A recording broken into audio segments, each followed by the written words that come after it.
dar turime minutę ir galėsime pradėti skaitą.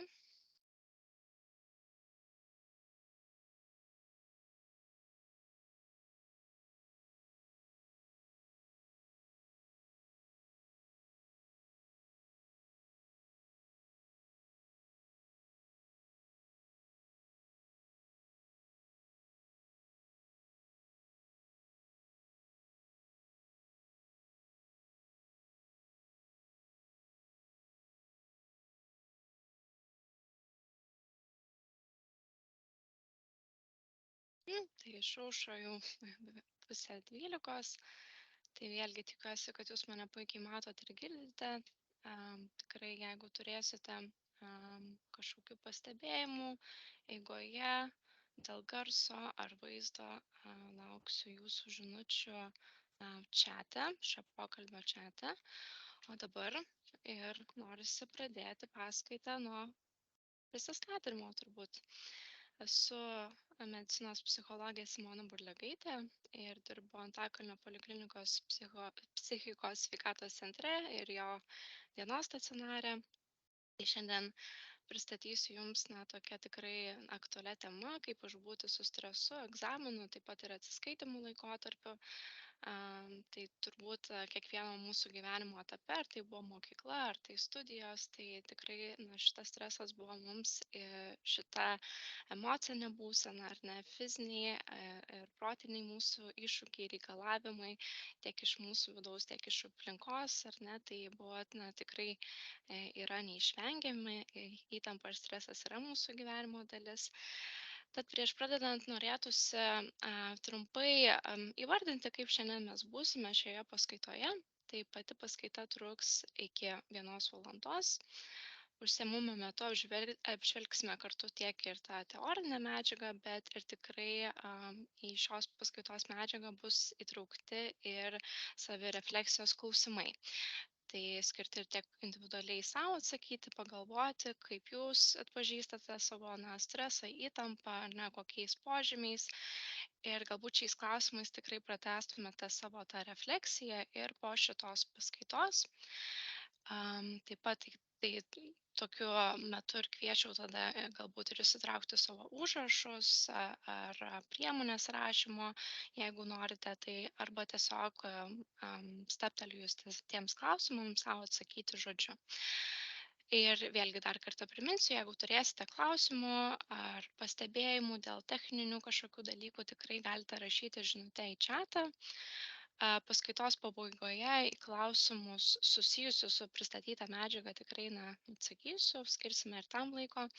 Ir taip pat svarbu paminėti, kad ši paskaita yra įrašoma ir jei nespėsite pasižymėti ar norėsite peržvelgti iš naujo šią informaciją, tai tikrai šios paskaitos įrašą rasite Antakalnio poliklinikos YouTube kanale ir Jaunimo sveikatos centro Facebooko paskyroje. Dar prieš pradedant norisi pasižiūrėti, ar viskas tvarkoja, mikrofonas įjungtas. Taip, čatą girdisi. Ačiū labai už tą žinutę. Tai galima ir pradėti, ar ne, kad visi, kiekvienas iš mūsų turbūt turime tą savo supratimo sąvoką, ką mums reiškia stresas ar ne, bet tai, kad mes šioje paskaitoje vienodai susikalbėtumėm ar ne, turėtumėm vienodą supratimą, tai pristatysiu tą sąvoką, kad stresas tai yra natūrali mūsų kūno reakcija į fizinius ir protinius ar emocinius iššūkius reikalavimus. Tai fiziniai iššūkiai, kokie būtų pavyzdžiai, gal mūsų Lietuvos krašte mažiau su tuo susidurėme, būtų tai pavyzdys gamtinės nelaimės, ar ne, tai irgi savotiškas mums stresorius, kuris veikia mūsų ir mūsų aplinką ir mūsų turbūt ir tą kontekstą, kuriame gyvename platesnį, ar ne, protinius iššūkius, tai būtų pavyzdys, kad ir kažkoks dalyko egzaminas, ar ne, kuriam sunkiau sekasi, ar atsiskaitimas egzaminas, kuris artėja. emocinis iššūkis ar ne, tai pavyzdys būtų kažkokia nutrūkusi draugystė ir su tuo kylantis vienišumo, galbūt liūdesio ar kitos emocijos. Tai irgi mūsų svarbus psichosocialinis stresorius, ar ne? Tad streso metu organizme išsiskiria cheminės medžiagos, kurios skirtos aktyvuoti mūsų kūną. Ir pavyzdžiui, todėl natūralu, kad stresas mums pasireiškia per tokius fizinius požymius, ar ne, pagreitėjusi širdies kvėpavimą, tai yra širdies pulsą, atsiprašau, pagreitėjusi kvėpavimo ritmą, vieniem tai silpnumas, drebulys, prakaitavimas padidėjęs pasireiškia. Iš jausminės pusės, ar ne, šiek tiek esu jau užsiminus, kad stresas yra lydimas emocijų, tai vieni iš pavyzdžių gali būti ir pyktis, ir liūdesys, ir nerimas, ir nesaugumo jausmas. Taip pat, stresas gali pasireikšti ir elgesio mūsų komponentų, tai yra atsiribojimo ar ne nuo artimųjų, nuo veiklų, nuo mėgstamų galbūt veiklų. Galime pastebėti, kad mūsų ir sumažėjęs ir darbo efektyvumas ir galbūt tas ir kyla ir atidėliojantis elgesys, vengiantis elgesys. Taip pat kognityvinės funkcijos, kitaip vadinamos pažintinės mūsų funkcijos, tai yra atmintis, dėmesys, mąstymas, sakykime, ir streso metu, jos linkusios tikrai suprastėti, tai ir sunkiau mums ir sukoncentruoti dėmesį, priimti efektyvius galbūt sprendimus ir galime pastebėti, kad ir didesnis tuo metu ir užmaršumas, kažkoks suprastėjusi mūsų ta atmintis, ane, tuo metu yra. Visgi svarbu suprasti, kad visi šitie požymiai yra tikrai kiekvienas iš mūsų stresą reaguoja skirtingai, tai nebūtinai visi požymiai turi atitikti jūsų patirtį. Ir taip pat svarbi mintis, kad iš tiesų saikinga streso dozė gali būti mums naudinga ir jinai atlieka tikrai svarbu mums funkciją gyvenime, kad paruošia mus susidūrimai su iššūkiu, mobilizuoja ir mūsų energiją, ir mūsų jėgas, kryptingai eiti link kažkokio tikslo. Tačiau per didelis ar ne ir ilgą laiką trunkantis ir dažnai pasikartojantis stresas, kurio nepavyksta tarsi sumažinti, gali tikrai neigiamai veikti mūsų psichologinę ir fizinę sveikatą. Tai apie tuos stresorius, apie labai irgi viena svarbi sąvoka, kuris skambėjo šio pristatymo metu, tai stresoriai tai yra tiek žmogaus aplinkos, tiek vidaus veiksniai. Paprasčiausiai sakant, stresoriai yra tai, kas mums sukelia įtampą, stresą, tai gali jie būti, kaip ir matote iš šios skaidrės, skirtingų rūšių. Tai pirmoji rūšis yra tie kasdieniai mūsų gyvenimo įvykiai, kurie apima mums emociškai svarbias sritis, tiek ir darbo, finansinę sritį, santykių, šeimą ar kitus nemalonius gyvenimo įvykius. Tokie būtų pavyzdžiai kaip skyrybos ar ne, draugysčių nutraukimas, kažkoks, kurį minėjau pavyzdį anksčiau. Vis dėlto ir tų netekčių mes gyvenime negalime išvengti, tai irgi mūsų vienas iš stresorių, lėtinės ar ūmios ligos, kurios mus aplanko, persikraustymas, išėjimas gal vieniems į pensiją, ar ne, konfliktai, tarpasmeniniai konfliktai su bendradarbiais ar mūsų artimaisiais. Tai vieni čia būtų iš psichosocialinių tokių kasdienių mūsų gyvenimo stresorių pavyzdžių.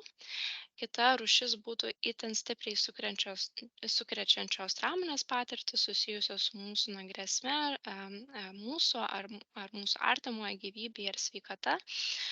Tai būtent kasdieniai mūsų gyvenimo stresoriai skiriasi nuo trauminių įvykių tuo, kad jie dažniau tikrai pasitaikantis mūsų gyvenime negu trauminiai įvykiai.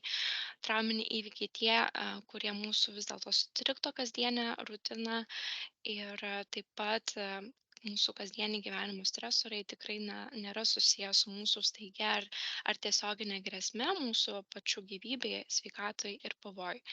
Tai šiame būtent pranešime tai mes labiau susitelksime ties kasdieniais gyvenimo įvykiais ir būtent šitas mūsų pranešimas yra orientuotas į būtent tą stresorių, tai egzaminų ir atsiskaitimo laikotarpį.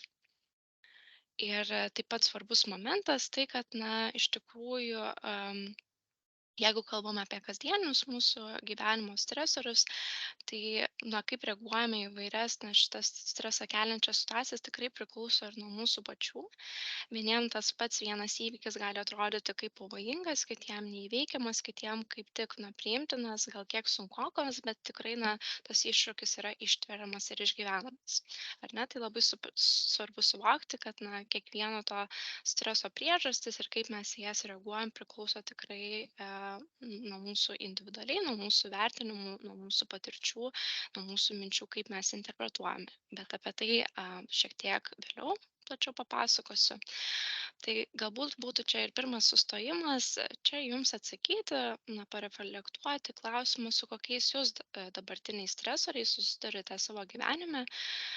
Taip, šiandien mes susikoncentruojame ties, egzaminų laikotarpiu, bet galbūt šią pauzę skirtumėm jums bendrai pagalvoti, kas šiuo metu jūs labiausiai veikia kasdienybėje. Tai galite savo atsakyti į užrašus, mintyse galbūt atsakyti, ar ne, koks tai įvykis būtų, kuris, veikia jūs dabartiniu momentu, pastaruoju metu.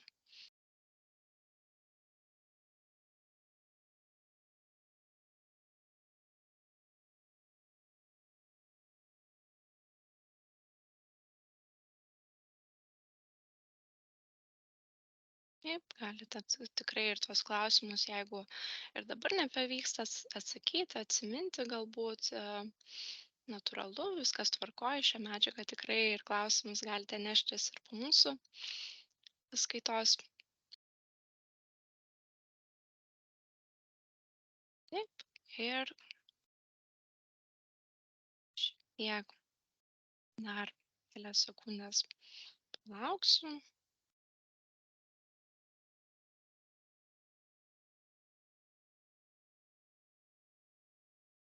Ir tada galime keliauti toliau. Tai būtent šiek tiek jau užsimeniau, kad, kiekvienas žmogus tikrai, gali skirtingai interpretuoti, stresą keliančius įvykius, tos stresorius, su kuriais jis susiduria. Ir tikrai, jeigu jis, mes, kiekvienas iš mūsų, tą iššūkį, su kuriuo mes susiduriam, nelaikome, kažkokiu labai nuo mums žalingu, neįveikiamu, ar ne, tai toliau mums tos streso reakcijos kaip ir neišsivysto. Bet vis dėlto, jeigu, įvykis reikalauja, kyla tokios mintis ir, vertinimas, ar ne, kad vis dėlto, ta situacija, man reikia tikrai kažkaip ir daugiau resursų išnaudoti ir matau, kad daugiau ir energijos reikalauja, am, tikrai ir tas ir protinis man iššūkis, ar ne, pasiruošti kažkuriam egzaminui. Tai vis dėlto, tada kyla toks, antrasis vertinimas mūsų, tai kokių mangi resursų reikėtų, kokie mano įveikos būdai galėtų padėti, sumažinti tą streso reakciją, ar ne? Tai jeigu mums tų resursų įsivardinus, ar ne, ir juos pritaikius, kaip sakyt, jų pakanka, ar ne, atrodo, kad mes pajėgsime, susitvarkysime su tuo iššūkiu, kuris mūsų laukia, tai kaip tik, tada kyla teigiamas atsakas į stresą. Tai, kad, kyla mūsų optimalus tos įtampos lygis, kurį mes galime tikrai pakelti ir kaip tik mums tas iššūkis gali būti toks, malonus, ypatingai jį įgyvendinus, jį tokį ir am, ekstazės jausmą galima jausti, ar ne, kad aš įveikiau jį. Ir taip pat nuo to, kad tokia situacija, kai mes įveikiam, tas mums malonų, iššūkį, jisai tikrai turi mums teigiamą poveikį, skatina mus augti, tobulinti mūsų, ir meistrystę, ir įgūdžius, ar ne, ir taip pat ateičiai pasiruošti, galbūt panašiam patirtim, kad man kilus, tokiam panašiam atsiskaitimui, galbūt, bus žodžiu kalbėjimas, ne viešas kalbėjimas, ar ne, galbūt aš jį, tą iššūkį kitą kartą drąsiau priimsiu, ar ne, ir visai kitaip apie jį galvosiu ir mąstysiu. Vis dėlto, jeigu tų resursų, kuriuos mes įsivardinam ar ne, jų nepakanka, atrodo, kad nesugebėsime šio iššūkio įveikti, pasireiškia tas distresas, ar ne? Kas tas yra distresas? Tai yra neigiamas atsakas į mūsų, tuos iššūkius, stresą keliančius įvykius, dažniausiai apimantis, tikrai tas neigiamas, intensyves emocijas ir neprimtinas mums stiprias fiziologines reakcijas, kurias mes pačioj pradžioj įsivardinom, ar ne, kad jos tampa irgi nepakeliamos.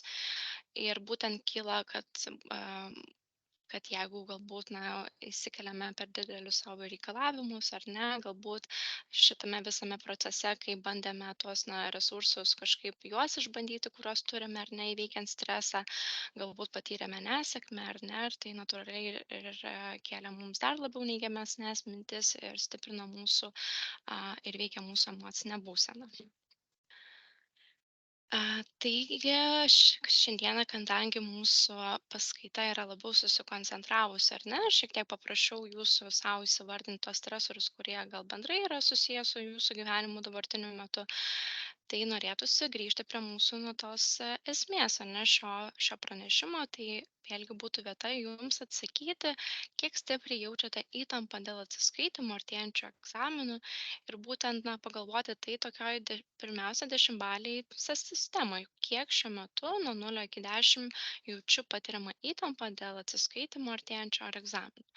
Nors jums pasiūlyti taip pat gal įtampos lygio įvertinimo balais ar ne tas reikšmės ar ne, tai gali būti nulis, kad aš jaučiuosi dėl to ramus, gal kaip tik susikaupęs, galbūt įtampa siekia gal vidutinį įtampos lygmenį, kad jaučiu kažkokį jų diskomfortą, nemalonumą, o gal kaip tik, ar ne, ta įtampa kyla į tokias aukštumas, kad prastėja ir mano dėmesio koncentracija, tikrai jaučiu tą stiprią įtampą, kad sunku ir funkcionuoti ir esu taip stipriai įsitempęs, kad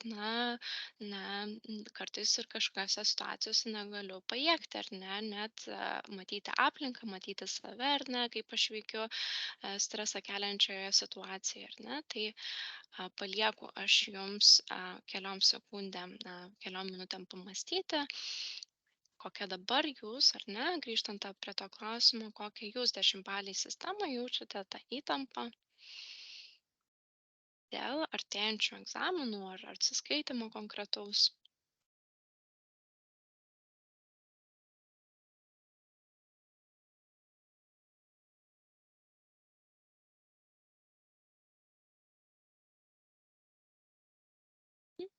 Ir įsivardinus sau mintyse ar pasirašius, pasižymėjus kažkur ant lapelio, ant užrašo, galime judėti toliau. Tai, kad mes, pirmiausia, atpažintumėm, tai, kad nuspręstumėm, kokią mums strategiją, streso valdymo būdą taikyti, svarbiausia atpažinti, ar ne kokie tie mano įspėjamieji ženklai, dirgikliai rodo, kad aš patiriu šiuo metu įtampą. Ir klausimas būtų orientuotas būtent dėl atsiskaitimų ir egzaminų. Ar tai kažkokios konkrečios mintis, ką aš sau sakau, ar ne, ką aš galvoju, ką kiti apie mane galvos, ką aš galvoju galbūt apie savo ateitį, galbūt konkretūs vaizdiniai kyla, ar ne, konkrečios emocijos, galbūt aš iš savo elgesio, ar net pažįstu, kada, aš patiriu tą įtampą tokią, kad, tikrai man ir sunku galbūt susikoncentruoti, šiek tiek ir galbūt tas darbų efektyvumas, atidėliojimas, ar ne, pasireiškia, galbūt iš savo kūno reakcijų gali atpažinti. Tai kviesiu irgi sau įsivardinti, galbūt iš paskaitos pirmos skaidrės, ar ne, kad stresas apima tiek ir kognityvinius mūsų požymius, fizinius požymius, emocinius požymius, elgesį. Galbūt jūs čia kažką radote sau artimo, kaip atpažįstate savo įtampą.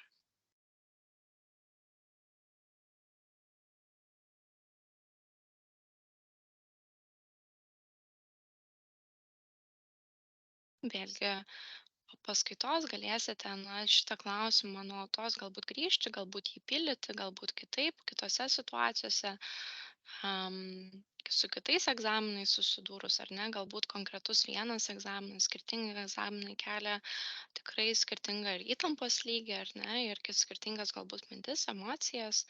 Tai tikrai nukviešiu pildyti nuolatos, ar ne, ir atsakyti, grįžti prie šito klausimo.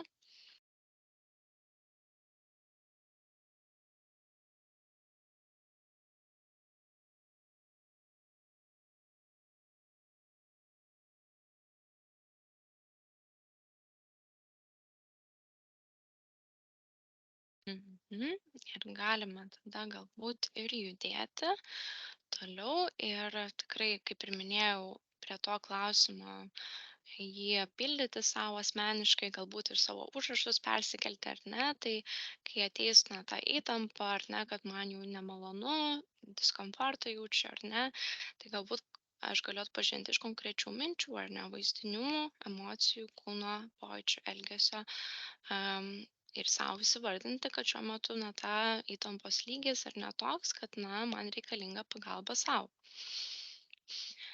Ir kaip ta pagalba sau galėtų vykti, tai mes jau šiandien dabar kalbėsime ir prieisime prie streso valdymo, ar ne? Tai streso valdymas yra apie tai, kad kaip, kokiais būdais aš galiu sau padėti, ar ne? Tai visų pirma, savo atsakant, su kuo mano stresas susijęs, vėlgi, ką prieš tai tuo praeitų klausimų, ar ne, jūsų klausiau, pareflektuoti, na, kokia situacija, konkrečios mintis, jausmai apima, ar ne, mano tą reakcija į stresą, ar ne? Ką aš darau, kai jaučiu stresą, irgi labai svarbus klausimus, kokias galbūt adaptyves, o kartais galbūt mažiau adaptyves na, strategijas taikau, ar ne? Vieni iš streso gali pulti, ar ne? Ir kaip tik į darbus įsitraukiant, ar ne? Kartais į tokį lygį, kad na, ir pervargstam, ir perdegam, ar ne? Galbūt malšiname save ir maistu kartais, ar ne? Galbūt kitais būdais, ar ne, klausimas, kiek jie mums yra efektyvūs ir kiek jie mums padeda spręsti problemas ir tuos iššūkius, ar ne, ir ką galiu aš, na, pakeisti pats ir ko ne, vis dėlto yra situacijų, kurios ir taip pat mums stresą kelia, bet tikrai dalis situacijų yra, kurios nepriklauso nuo mūsų ir kuriose yra ir įtraukti ir kiti žmonės, ar ne, tai labai svarbu sau atsakyti, ką aš pats galiu pakeisti, už ką esu atsakinga ir ką galiu dabar padaryti dabar, ar ne, ar tai man reikalingas, na, toks būdas, kad šiuo metu kažkaip dirbti su tom intensyviom neigiamom emocijom, ar ne, kurios šiek tiek trukdo man ir įsitraukti į savo ruošimąsi egzaminų, į galbūt aplamai grįžimą ir čia ir dabar, ar ne, kad aš turiu atlikti kažkokį namų darbą, pasiruošti su tuo namų darbu, atvykti į pamokas, paskaitas, ar ne. Tai galbūt čia reikalingas man labiau tokios strategijos, kurios orientuotas į mano emocijų reguliaciją, ar ne, o gal kaip tik esu dabar pajėgus priimti išmintingą sprendimą, ar ne, ir kaip tik į problemą orientuotą ar ne, įvyko strategiją taikyti, kad, na, ką aš dėl to galėčiau padaryti, ar daugiau pasimokyti, ar daugiau laiko kontroliuoti, ar ne, kai aš gebu įsižeminti ir būtent būti optimaliam įtampos lygyje, kai galiu priimti dar išmintingą sprendimą. Tai būtent yra viena, dar grįžtant prie tų teorijų, ar ne, kad viena iš populiariausių psichoterapijos krypčių, tai kognityvinė elgesio terapija, mums na siūlo tokį modelį, ar ne, pasižiūrėti, vėlgi šiek tiek užsiminiau, kad mes į kiekvienas situacijas reaguojame ne į patį įvykį, ar ne, bet į tai, kaip mes juos interpretuojame. Tai mūsų, mūsų emocijos, elgesį ir kūno pojūčius na, lemia būtent mūsų įsitikinimai apie tuos įvykius, ar ne? Ir susisuka toks nesibaigiantis ratas, ar ne, kad kažkoks mūsų įvykis, kaip aš jį vertinu pagal savo įsitikinimus, pagal savo ankstesnes patirtis, ar ne, kaip man sekėsi, kaip man nesisekė, kaip aš kokias įveikas naudojau, ar jos buvo man sėkmingos, ar kaip tik jos trukdė man ir kliudė. Ir nu, tokiu būdu su savo įsitikinimais paruošiu save ir kitiems ateitiems įvykiams, kuriuos vėlgi vertinsiu pagal savo įsitikinimų sistemą. Ne? Tai kaip tas ket kognityvinės elgesio terapijos modelis gali padėti mums suprasti stresą ar ne tas streso reakcijas, kaip mes reaguojam. Tai pavyzdžiui būtų ar ne, pavyzdys, kad vakaras yra situacija, ne, vakaras prieš nemėgstamo dalyko egzaminą, kartojusi aš medžiagą, ar ne, ir bandau atsiminti išmoktą teorinį modelį, ar ne, bet pamirštu jo pagrindinės dvi sąvokas, ar ne, tai kokios gali būti kilti mintis, kaip aš galiu interpretuoti interpretuoti šitą situaciją, aha, tai matyt ne per mažai pasimokiau ir prisiminimas galbūt ir tų ankstesnių patirčių, ar ne, kad galbūt egzamino metu nepavyko daugumą klausimų kažkaip atsakyti galbūt, arba kad mes susifiksuojam ar ne ties tom dviem sąvokom, kad mes jas neprisimenam, kaip jos vadinasi, ar ne, tai prieinu prie tos irgi minties, kad niekada visko neprisimenu, ar ne. Tai gali kilti ir kad tokios mintis, gali kelti ir mūsų kūno pojūčius, ar ne, taip pat ir pagreitėjusi kvėpavimą, galime jau pradėti jausti įtampą mūsų pečių nugaros raumenyse, ar ne. Ir tas, mūsų kūnas ir taip pat, lydi ir mūsų emocijas, ar ne. Ir tos mintys taip pat gali stiprinti mūsų emocijas, tokį pyktį, kaip aš, tiek laiko mokiausi, bet nesugebu įsiminti tų pagrindinių sąvokų, ar ne. Ir būtent tokia emocinė reakcija gali stiprinti toliau mūsų, ar ne, kūno reakcijas ir taip pat dar didinti įtampą raumenyse ir mūsų kūne, ar ne. Ir galiausiai kyla mintis, kad iš viso yra tragedija, nieko aš nepasiruošiu, nenueisiu aš rytoj į egzaminą, kaip aš tokiam strese ir tokioj įtampoj parašysiu kažką, ar ne.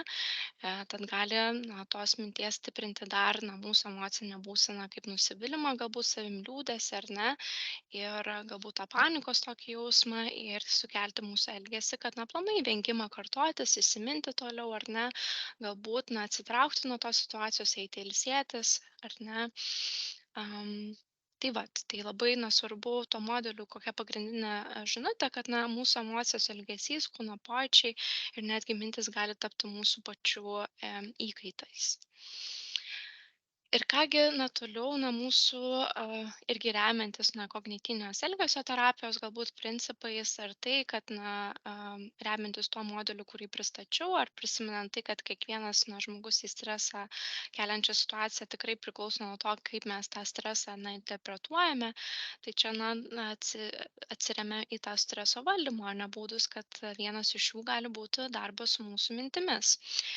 Tai kokie čia terminai, tai yra automatinės mintys, tai vienas iš svarbių terminų dirbant su savo mintim. Tai automatinės mintys yra tokios, kurios, šauna į galvą mums staiga ir nevalingai, protas nuolatos mūsų kuria mintis. Ir kaip mes tas automatinės mintis galime atpažinti, tai galbūt tos mintys, kurios, dažniausiai pirmą iš karto šauna mūsų į galvą, ar ne, kaip mes reaguojame į tą situaciją, galbūt galima atpažinti, ar ne, per tokias, kokias skubotas išvadas darome apie save, apie aplinkinius, apie mūsų ateitį, galbūt apie mūsų gyvenimą, apie mūsų planus.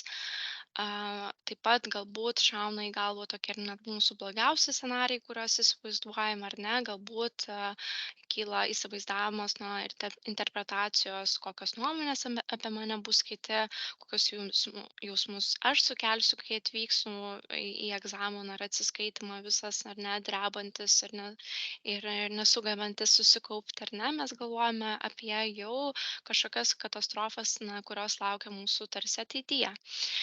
Ir taip pat, tos mintys automatinės yra mūsų dėmesio centre atsiranda nuolatos, tačiau ne visada jas mes galime pastebėti. Ir tarp tų minčių gali būti tikrai tos neigiamos automatinės mintis, ką ir jau minėjau, kad, skubotos tokios išvados, kad ar etikečių klijavimas, ar ne, kad aš esu beviltiškas, neprotingas, kad man nepavyks, arba, šis egzaminas galbūt iš viso ne man, ar ne, galbūt kiti, gal mokytojai mane stabdys, ar ne, kad, mm, mm, kels klausimų, ar ne, ar, pavyzdžiui, laikant bandomą egzaminą galėčiau eiti ir į baigiamą egzaminą, ar ne, tai labai daug tokių interpretacijų gali kilti.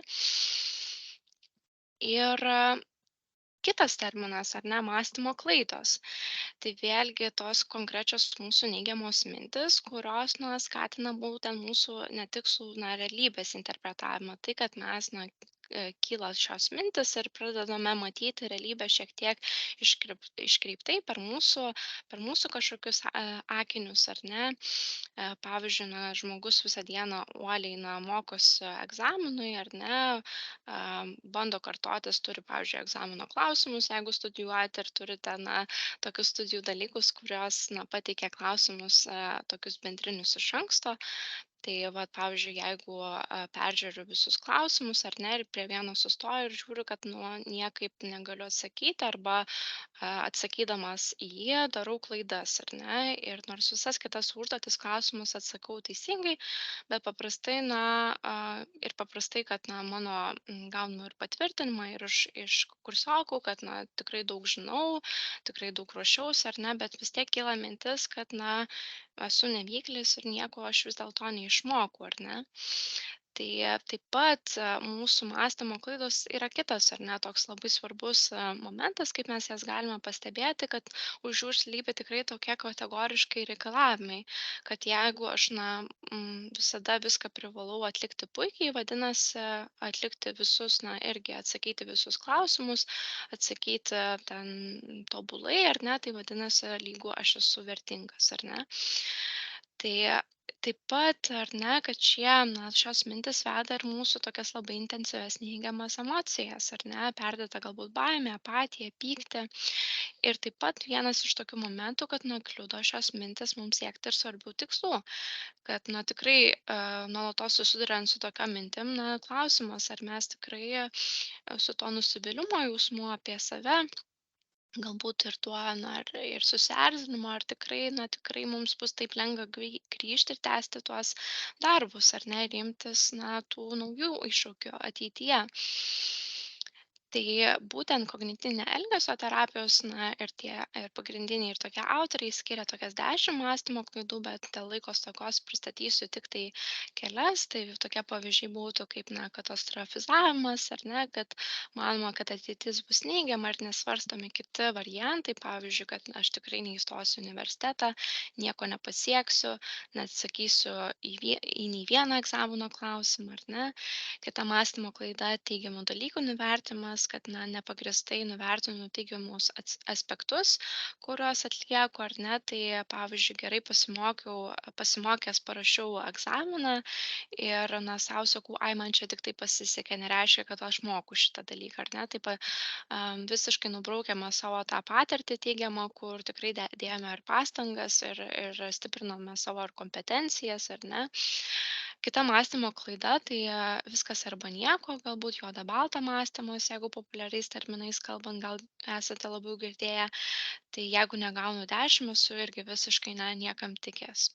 Etikečių klijavimas, ar ne, kad jeigu vėlgi kažkaip suklydau, kažkurioj vietoj neatsakiau į vieną klausimą, vėlgi sau užklijuoja etiketę: esu nevykėlis, esu neprotingas, ir taip toliau, ar ne. Tai proto filtras, kita mąstymo klaida - tai kad užuot mačius bendrą vaizdą susitelkiama į vieną neigiamą aspektą. Tai, kad aš iš vieno savo dalyko, kuriam mokausi, ar ne, gaunu 5 dešimtukus ir gavau vieną šešetą, ar ne. Tai sakau sau vėlgi, kad nemoku vis dėlto šio dalyko. Ir perdėtas apibendrinimas, kad daroma tikrai tokia neigiama išvada, kuri gerokai išeina už esamos situacijos ribų. Tai kad kadangi vieno dalyko, vienos paskaitos temos, pavyzdžiui, aš nesupratau, tai vėlgi, skubu į tokią skubotą ir apibendrintą išvadą apie save, kad esu neprotingas, neprotinga. Tai čia galime irgi stabtelti, ar ne. Tai galbūt toj pradžioje, kai kviečiau jūs užsirašyti galbūt tas požymius, ar ne, įspėjamuosius dirgiklius, kurie leidžia atpažinti savo įtampą, ar ne. Ten vienas iš aspektų buvo mintys, ar ne. Tai galima galbūt čia grįžti ir šiek tiek stabtelti ir jums įsivardinti, tai kokios tos mintys jums kyla tose situacijose, kuriuose jaučiate stresą dėl atsiskaitimo ar egzamino. Tai vėlgi galbūt į tą klausimą jums padėtų vėlgi nustatyti tie automatinių minčių, būtent padedantis klausimus nustatyti automatines mintis. Tai galbūt kokios pirmos mintis kilo susidūrus, ar net su tuo egzamino galbūt artėjančiu terminu, arba galbūt tos nuolatos besisukančios įkyrios mintis, galbūt vėlgi darote kažkokias išvadas apie save, apie savo ateitį, apie blogiausius scenarijus, ar ne. Tai Kviesiu tada, atsakant į šitą klausimą, dabar stabtelti ir tikrai nevaržomai sau drąsiai atsakyti, ar ne tokios mintis, kokios yra, ar ne, nekeičiant jų, ar net sau įsivardinant, kas dažniausiai kyla. Tai šiek tiek ir tą skaidrą galiu palikti, galbūt tie klausimai padėtų jums atsakyti.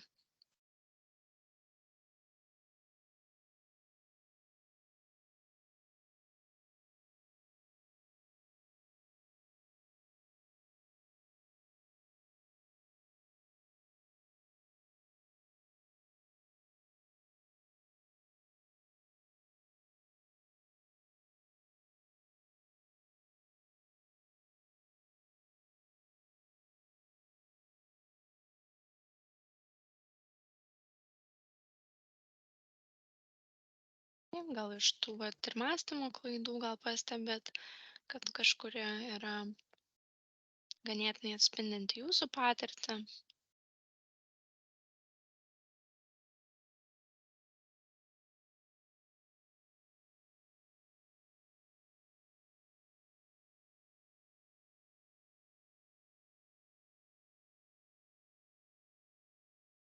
Taip, ir su tom mintim galite taip pat jų nepamiršti ir nepaleisti, ar ne? Tai norisi pasiūlyti jums ten vieną praktiką, ar ne, praktikos pavyzdį, kaip galime keisti mūsų šias mintis, kurias galbūt ir savo įsivardinote, ar dar dabar rašote, ar ne. Tai būtent vienas iš metodikų yra, nu, toks, na, minčių registravimo, ar ne, gal tokia sistema, taip kaip aš, kaip ir minėjau, kad mūsų mintys kyla į tuos įvykius, ar ne, į tai, kaip mes reaguojam, tai kaip mes juos interpretuojam, ar ne, tai pirmiausia galima sustoti ir sau, na, įsivardinti, ar ne, kai kyla kažkoks mums, ar ne, įtampos lygis, ar ne, įkyrios mintis, matome, kad nors sunku šiek tiek ir galbūt ir pradeda ir susikaupti, ar ne, galbūt ir sunku ir pagalvoti, na, kas su manim vyko tuo metu, tai galima pradėti ir nuo to, kad, na, sau įsivardinti, tai koks tas įvykis buvo, kas atsitiko, kad, na, pradėjau jausti intensyvius jausmus. Tai galime apibūdinti situaciją faktais, ar ne, su kuo buvote, ką darėte, kada tai buvo, kur buvo, ar ne. Tai pavyzdžiui, pavyzdys mokytojas netikėtai pranešė, kad rytoj po pamokų norės su jumis pasikalbėti apie bandomojo egzamino rezultatus, ar ne. Tai konkrečiai įvardinti, ar ne, koks elgesys gal kažkieno buvo, kada tai buvo ir kur tai buvo, ar ne, per tokį apibūdinimą. A, ir šioje vietoje galima ir įsirašyti, ar ne, tas vėlgi pirmas mintis, kurios kilo susidūrus su įvykiu, galbūt tas mintis, kurios šiek tiek čia įsivardinote, arba galbūt, na, atitiko tas mąstymo klaidas, ar ne, tai aš įsirašau tas mintis, kurios man kilo susidūrus su tuo įvykiu, kai mokytojas man pranešė šią žinią, ar ne. Tai pavyzdžiui, pavyzdys, kad, nu, kokios man mintis gali kilti į galvą, kad, na, mokytojas niekada gal dėl nieko gero pas save nesikviečia individualiam pokalbiui, tikrai rado daug klaidų, gausiu prastą įvertinimą, sakys, gal net nebandyti laikyti baigiamą egzaminą. Tai vėlgi grįžtame prie tų minčių, kurios gali kilti, tai toks katastrofizavimas, ar ne, kad, na, blogiausią scenarijų aš laukiau. Ir taip pat tada pagalvot, su kuo tai tos mintys, na, kokius jausmus lydi ir kokį mano elgesį, ar ne, kaip aš jaučiuosi dėl to, kad, na, pavyzdžiui, visą dieną dėl to nerimavau, buvau ir nusivylusi savim, ar ne, kilo galbūt ir erzulys. Ir taip pat tas elgesys, kokį man sukėlė šis įvykis, ar ne, tai lydimas būtent tų minčių, kurias sau įsivardinu ir kurias sau sakau. Tai tą dieną negalėjau ir, pavyzdžiui, susikaupti, nepadaryti nei vienos namų darbų užduoties, galbūt ir dingo tas apetitas, nepasirūpinau savo, na, pietumis, vakarienę ir ne, net nekilo noras tai daryti. Ir kitas dalykas, tai kaip galime keisti tas mintis. Tai vėlgi tokie vat klausimai, kaip galiu aš sau padėti. Ir visų pirma, tai kokie įrodymai ir faktai rodo, kad, na, ta mintis atitinka, na, tiesą, ar ne, kad tai jinai yra tikra. Tai vėlgi taip pat pagalvoti, ar ne, kad kiek mums šitos mintis padeda, o kiek mums jos dėl to pakiša koją ir trukdo šiek tiek įsitraukti į tą mano galbūt grįžimą prie to, kad, na taip, galbūt aš, grįžtant prie tos situacijos, pavyzdžiui, kur aš pristačiau ar ne anksčiau, kad, na, pamiršau ar nekartojantis egzaminui tuos klausimus, ar ne, tą teoriją ir pamiršau, tarsi užstrigo tie keli žodžiai, tos sąvokos, ar ne. Tai ar vis dėlto, na, tas man mąstymas, mintis, kad, na, aš vis dėlto nieko neišmokau ir neišmoksiu, ar ne, ir nepasiruošiu egzaminui, tai ar vis dėlto šitas mintis man padeda toliau įsitraukti ir kartotis, o galbūt priimti sprendimą, kad laikas pailsėti, ar kaip tik jos, na, kenkia man. Ir dažniausiai mes, na, tikrai neblogai savo draugus palaikome, ar ne, tikrai iššūkį keliančiose situacijose.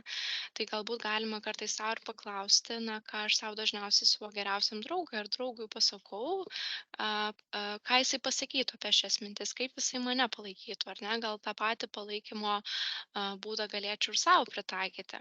Galbūt vis dėlto galiu prisiminti, ką anksčiau esu daręs ir taikęs tose situacijose, kad, na, pagalvojus apie tai, na, man pasijausdavo lengviau, palengvėdavo ar ne, galbūt ateities mūsų planai, tai, kad aš išlaikysiu tą egzaminą ir galėsiu save apsidovanoti, tai gal tai mus palaiko ir padrąsina, ar ne. Tai vienas iš tokių minčių keitimo praktikos pavyzdžių, kurias galite taikyti, ar ne, išsiskirstyti tuos komponentus ir tikrai, na, pareflektuoti, kas vyksta tose įvykiuose, kai, na, sukyla neigiami jausmai ir ypatingai nuo tos įkyrios mintis.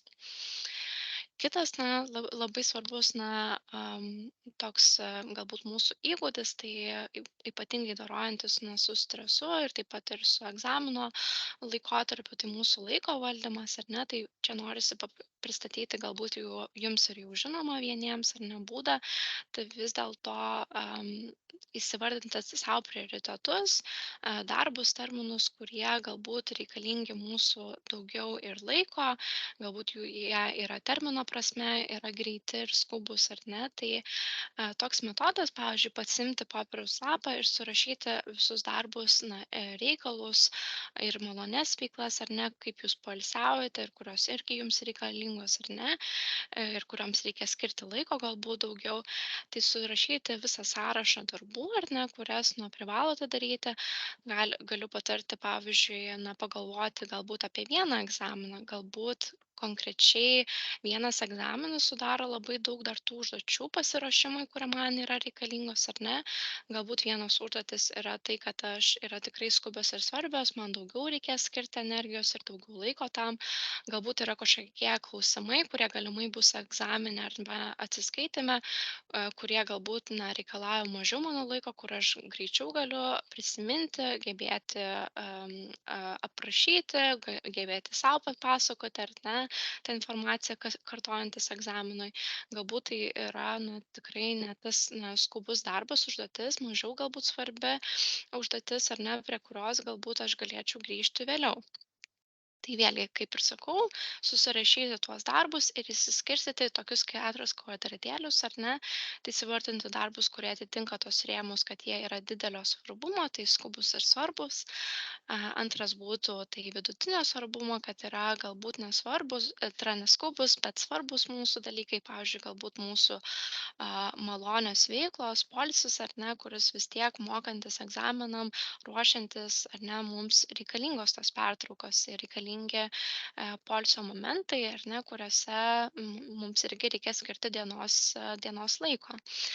Ir taip pat, na, įsivardinti, kurie darbai vis dėlto yra galbūt žemo ar žemiausio svarbumo.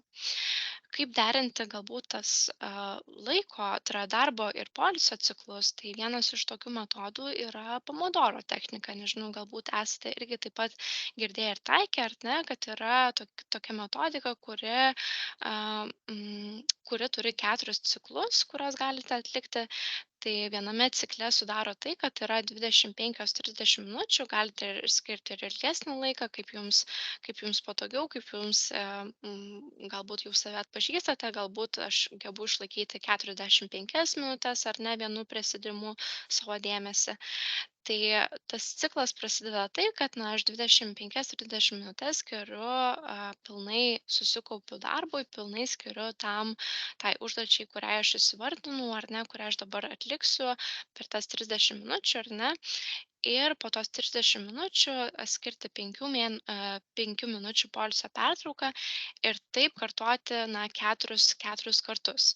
Ir po tų 4 ciklų aš turiu tą ilgąją pertrauką, pavyzdžiui, 15-20 minučių, kur galiu visiškai šiek tiek atsiriboti, savo malones veiklas daryti ar ne, galbūt išeiti trumpam į lauką, pakvėpuoti grynų orų ar ne. Tai toks, sakykim, visai neblogas būdas, kaip reguliuoti savo tas, na, poilsio ir mokymosi režimo balansą, ar ne, kad mums balansas yra reikalingas.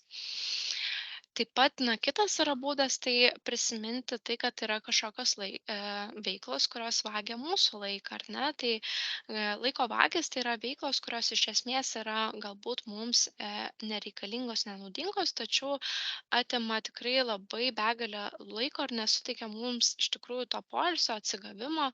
Tai toks savotiškai betikslis energijos, na, atimantis, na, laikas, ar ne? Tai pavyzdžiui būtų naršymas socialiniuose tinkluose, ar ne? Iš esmės, pati veikla nėra iš savęs kažkuo yra bloga ar prasta, bet galime sau ir atsakyti, ar pavyzdžiui tai būtų mums labiau, kad aš atlieku tą veiksmą, ar ne, įsitraukiu tą naršymą ir pastebiu, kad ir prarandu ir laiko tiekmę, ar ne, o žiūriu jau kelios valandos praėjo, ar ne, turėjau tuos ir savo skubius terminus, ar ne, kuriuos turėjau atlikti, ir žiūriu, kad po tos veiklos, kuri man turėjo galbūt, ją aš traktuoju kaip kažkokią atpalaiduojančią, po jos labiau jaučiuosi įsitempęs ir pavargęs, ar ne? Tai vėlgi sau atsakyti, kuo galime pakeisti. Ar tai būtų, kad ir paprastas pasidėjimas ant sofos, ar ne, galbūt vieniems ir tas atsitraukimas visiškai nuo egzaminų, darbų, ruošimosi jiems, galbūt pokalbis su senu bendrautų draugu, ar ne, išėjimas į kažkokias na, socialinės situacijas, kurios mums padeda galbūt atitraukti mūsų dėmesį ir šiek tiek mūsų energiją įkrauna. Mes, aišku, visi esame skirtingi, tai galbūt kitos veiklos mūsų skirtingos mus labiau įkrauna, ar ne? Tai atsakyti sau, kas vis dėlto mano laiko vagia ir kuo galėčiau aš tai pakeisti. Vis dėlto ir taip pat ir čia šalia galime ir sau įsivardinti tą sąrašą tų malonių veiklų, ar ne? A, laiko vagis, kurios vagia, bet taip pat ir susirašyti ir prisiminti, kurios veiklos, ar ne, kuriuose aš jas atlieku, pamirštu tarsi, na, aplinkui viską, ar ne, sugebu ir atsitraukti, ir maloniai pailsėti, ir atsipalaiduoti. Ir tai, ką tą veiklą, kurią aš atlieku, jinai visiškai atspindi, pavyzdžiui, mane. Tai galite irgi sau tuos klausimus išsinešti, galbūt ir dabar pagalvoti, ar ne, kiek įmanoma daugiau veiklų sau susirašyti, kas dažniausiai padeda man šiek tiek ir atsistatyti, atgauti jėgas. Tai gali būti ir, nežinau, 15 minučių arbatos gerimas, ar ne, muzikos klausimas, net ir paprasčiausi dalykai, tai kurie galbūt nereikalauja mūsų ten labai didelių kompetencijų ar ne įgūdžių. Taip pat galite irgi sau atsakyti į tai. Bet dėl laiko stokos tiesiog dar prieisiu jau prie kitos skaidrės, ar ne, bet vis dėlto tikrai svarbu atsakyti sau. Ir taip pat nuo streso, nuo tos patiriamos na, įtampos, kaip ir minėjau, priklauso, kaip ir aš prašiau jūsų pačioj užsiėmimų pradžioj, įsivertinti, kiek šitas įvykis, konkretus galbūt atsiskaitimas, stresas, man asmeniškai kelia įtampą nuo 0 iki 10, ar ne? Tai priklausomai nuo to, kaip mes įsivertiname, kokio stiprimo yra ta įtampa, tai priklauso, kokius mes įgūdžius taikysime save nuraminti, numalšinti, ar ne.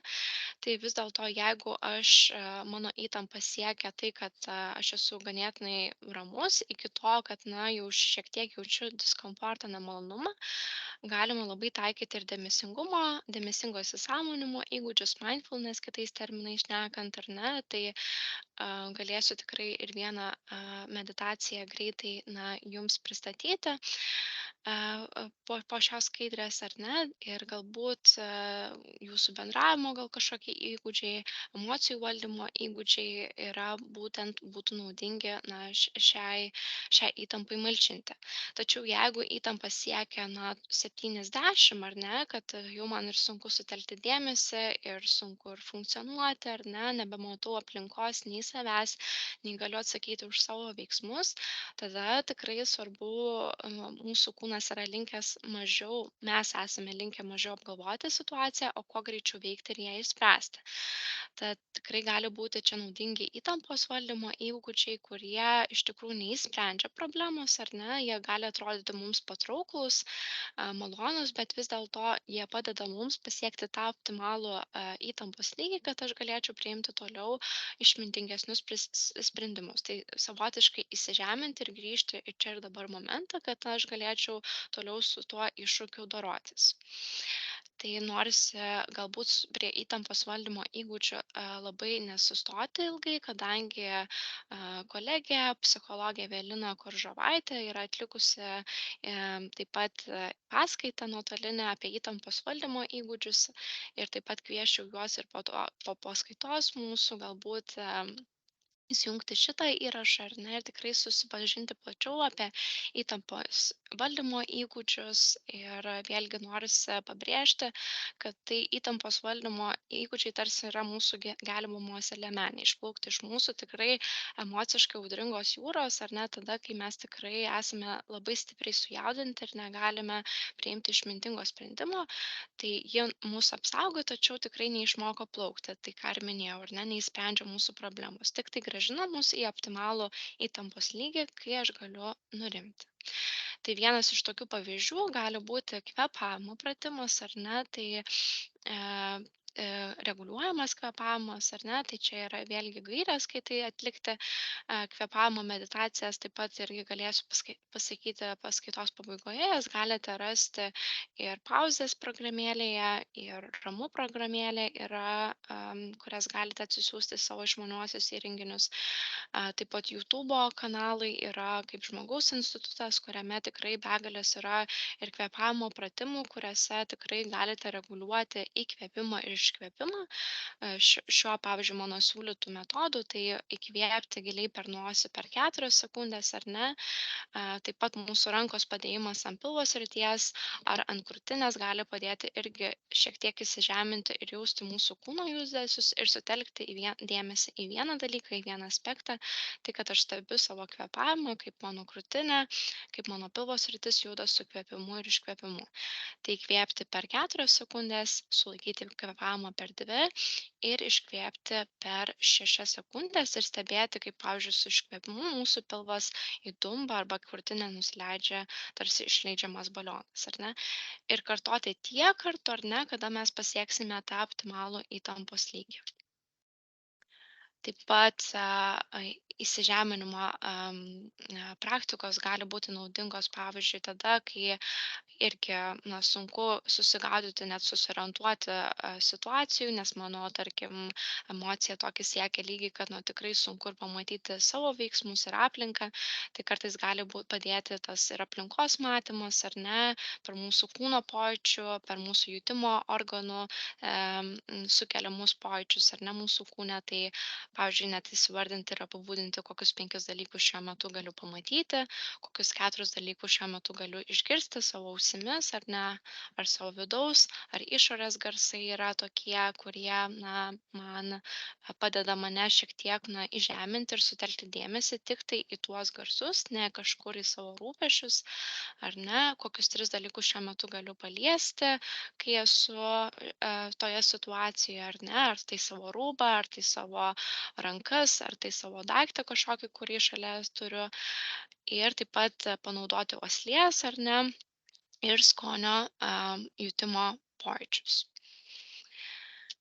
Taip, ir savęs raminimo gal šiek tiek nesustosiu. Kolegės paskaitoje, įtampos valdymo paskaitoje tikrai jinai daugiau išsiplečia, bet vėlgi tai yra technika, įtampos valdymo metodas, kur vėlgi mes save raminame, savo parasimpatiniam nervų sistema, kuri atsakinga už mūsų ir širdies ritmo, ir kvėpavimo ritmo sulėtinimą, ir mūsų siuntimą žinutę mūsų kūnui, kad laikas nurimti ar ne, tai vėlgi kaip tai galime save raminti per vėlgi tuos mūsų 5 jutimo pojūčius: regą, klausą, lytėjimą, uoslę ir skonį, ar ne? Ir įsitraukti tokias malonias mums veiklas, kažkokias, kurios mums stimuliuoja tą mūsų ir regą, ir klausą, ir suteikia mums tokį nusiraminimo ir atsipalaidavimo jausmą.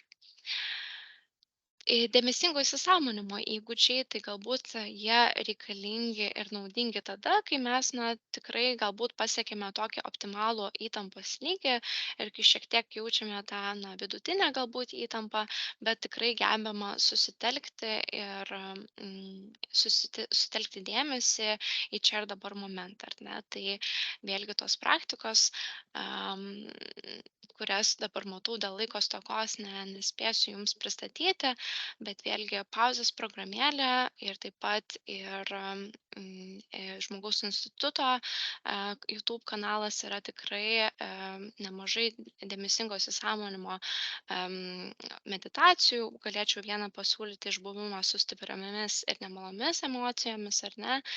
Tai su šiomis praktikomis mes nesistengiame, ar ne, išstumti savo mintis, jų atsikratyti, suprasti, kad jos yra, nes vėlgi mėginimas jų išvengti, užgniaužti sukelia kaip tik atvirkštinį efektą, kad daugiau šitų minčių kyla ir daugiau, jos įkyriai, jos man, kyla į galvą, ar ne, ir veikia mano emocinę būseną. Ir taip pat, laviname tą gebėjimą, kad vis dėlto tikrai mūsų, kaip sakyt, gyvenime yra ganėtinai daug taisyklių, ar ne, tokių įsitikinimų, ką ir mes minėjome apie mąstymo klaidas, ar ne, kurios tikrai vertina mūsų veikimą, mūsų gebėjimus, mūsų kompetenciją. Tai dėmesingo įsisąmonimo įgūdžiai yra apie tai, kad aš lavinu, ar ne, tai yra protinė treniruotė, lavinu savo dėmesį sutelkti į vieną kažkokį objektą, pavyzdžiui, stebėjimą, nežinau, savo minčių stebėjimą, savo kūno pojūčių stebėjimą, savo emocijų stebėjimą, ar ne, ir pasistengiant, vengti tų vertinimų, kurie kyla man, pastebėti, jeigu tie vertinimai kyla, kad mano dėmesys nukrypsta nuo stebimo objekto, ir gražiai sau priminti, kad, šiuo metu dėmesys mano nukrypo, bet aš galiu grįžti į čia ir dabar momentą. Tai matau, kad mūsų laikas šiek tiek į pabaigą, tai vėlgi dar tokia svarbi mintis, kad tikrai sau priminti, kad tie būdai, kuriuos aš jums pristačiau, tikrai gali kelti nuo tokio vidinio pasipriešinimo, ar ne, kad tai yra nauji mūsų įpročiai, kurie tikrai keičia mūsų naujus senus būdus, kurie mums galbūt nebūtinai yra efektyvūs, bet jie padėdavo mums, pavyzdžiui, įtampą sumažinti, ar ne. Taip pat, kyla klausimas, apie motyvaciją, ar ne, kad, kažkokį vieną kartą išsibandžius ir tą pačią kvėpavimo pratimą, tikrai natūraliai gali kilti mintis, kad, man šitas pratimas nepadeda, ar ne. Tai vėl dėl to, kad kaip mes ir treniruojamės, ar ne, laviname fizinį aktyvumą, laviname savo ištvermę, ar ne, fiziniais pratimais, taip pat, svarbu, kad mes šiomis protėmis treniruotėmis, galbūt minčių stebėjimo momentu, kur siūliau praktiką, ar ne, pastebėti ir keisti savo įsitikinimus, mintis, galbūt, svarbu suprasti, kad, tam reikia, laiko, tam reikia ir kad tai susiformuotų įprotis, ar ne, tai nepabandžius mes to negalime sužinoti, kaip jisai mus veiks ilgalaikėj perspektyvoj ir kaip mums galbūt padės, atgauti ir atsistatyti po labai, tarkim, sunkaus net ir egzamino, ar ne? Taip, ir čia vėlgi gal paliksiu šitą klausimą su tuo, kad, na, tikrai ir pasigalvoti iš tų pristatytų metodų, tai kokie mano vidinės strategijos padėtų man susitvarkyti, na, su tuo sunkiu ištverti sunkų periodą. Galbūt tai, ką pristačiau, ar ne, tai minčių keitimo galbūt praktika, galbūt taikote jau kažkokį atsipalaidavimo pratimą, galbūt yra malonios veiklos, kurios padeda šiek tiek, na, atsitraukti nuo tos įtampos, ar ne, tai kviečiu jūs tada galbūt ir kitus kartus grįžti prie šito klausimo, ar ne, ir sau įsivardinti ir pareflektuoti, kokios konkrečios veiklos, ką aš galiu pats padaryti, kad ištverčiau šitą sunkų periodą. Ir nepamiršti ir taip pat, kad ne tik mes patys galime ar ne tą daryti, tą įtampą mažinti, bet vienas iš įtampos mažinimo būdų tai yra ir pokalbis su mūsų artimaisiais žmonėmis. Tai vėlgi klausimas jums irgi pasigalvoti, kokie man emociškai reikšmingi žmonės, kurie galėtų padėti, na, išgyventi tą, išbūti tą stresą, ar ne, išbūti tą įtampą. Tai galbūt tie žmonės yra nebūtinai su jais, kuriais galėčiau kalbėtis apie, na, visus savo emocinius išgyvenimus. Galbūt tie žmonės arba galbūt bendruomenė, kurioje turiu bendrą interesą, bendrą hobį, bendrą veiklą, gal jie padėtų man tiesiog nukreipti dėmesį, ar ne? Tai nebūtinai apie tai galėčiau ir atvirauti, kas su manim vyksta. Tai vėlgi kviesčiau, na, pasigalvoti po šios konsultacijos, tai yra konsultacijos, tiksliau paskaitos, kas tie man yra emociškai reikšmingi žmonės, į kuriuos galėčiau kreiptis.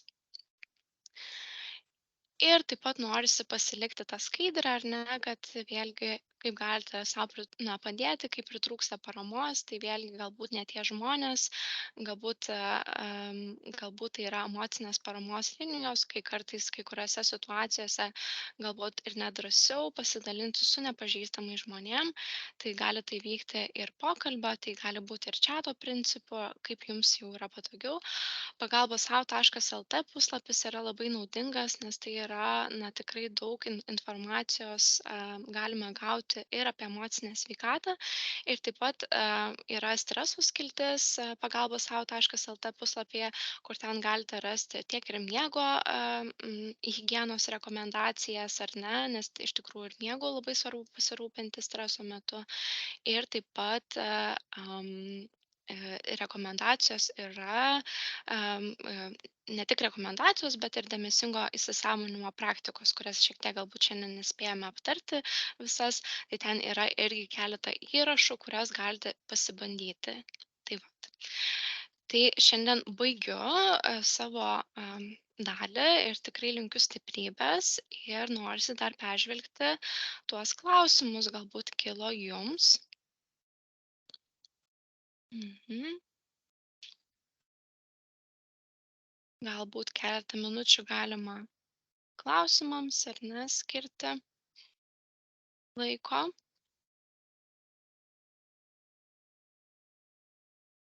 Galbūt kažkuri teorija, galbūt kažkuris momentas dar taip gal, gal įstrigo ar kelia klausimų, ar ne.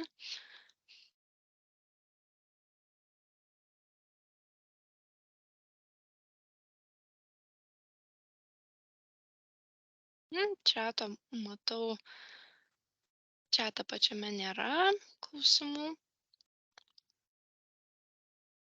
Tai vėlgi kažkaip vat teko visai ir greitai ir prabėgti pro kai kurias skaidres, tai siūlyčiau tikrai tuos klausimus grįžtant ir prie jų, prie galbūt šios paskaitos įrašo ar ne, prisėsti, pareflektuoti, tai galbūt norisi su jumis atsisveikinti ir su tais pagrindiniais klausimais turbūt, kuriuos galite įsinešti, tą savo veiksmų planą, suprantant tai, kad, na, tikrai ir galbūt tie egzaminų laikotarpiai artėja, gal ir dabar įtampa didėja ar ne, tai pagrindiniai turbūt klausimai, grįšiu galbūt prie to, tai ir paliksiu jus atsisveikinimui, tai vėlgi tas Tai kokiais įspėjamaisiais ženklais dirgikliais aš atpažįstu savo patiriamą įtampą dėl atsiskaitymų egzaminų.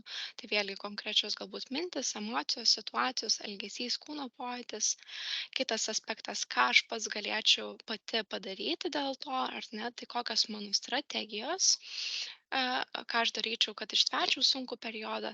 Dabar, jeigu yra mažesnis įtampos lygis ir daugiau yra resursų pagalvoti, ar ne, apie tai, kas man galėtų padėti, ar ne, tai tikrai drąsiai kviečiu jūs ir po paskaitos sau net ir atsakyti, ar ne, tai kas tie mano gal jau turimi resursai, kurie man anksčiau padėjo ištverti tuos sunkius momentus ir taip pat, kas tie man reikšmingi žmonės, ar ne, su kuriais galėčiau, na, pasikonsultuoti, ar ne, galbūt pakalbėti ir nukreipti dėmesį. Galbūt aš jiems galėčiau skirti dėmesio, ar ne, su savo galbūt, nežinau, pokalbiu, galbūt su savo palaikymu, ar ne, gal tai man padėtų padėti nukreipti mintis ir sugrąžinti save į optimalų tą įtampos lygį. Tai vat šiti 3 klausimai, kuriuos aš jus paliksiu, turbūt pagrindiniai jie yra esminiai. Tai tikrai linkiu jums sėkmės ir prisiminti savo turimus resursus, ar ne, ir galbūt tuos, kuriuos čia išgirdote. Ir turbūt tiek. Tai kviesiu jus toliau prisijungti prie kitų paskaitų ir laukti naujienų Antakalnio poliklinikos Facebooko puslapyje ar ne YouTube puslapyje, kuriame mes įkelsime šią paskaitą ir laukti kitų naujienų apie kitas paskaitas. Tai kadangi klausimų nėra, dėkoju už jūsų laiką ir šią paskaitą mes baigsime. Ačiū.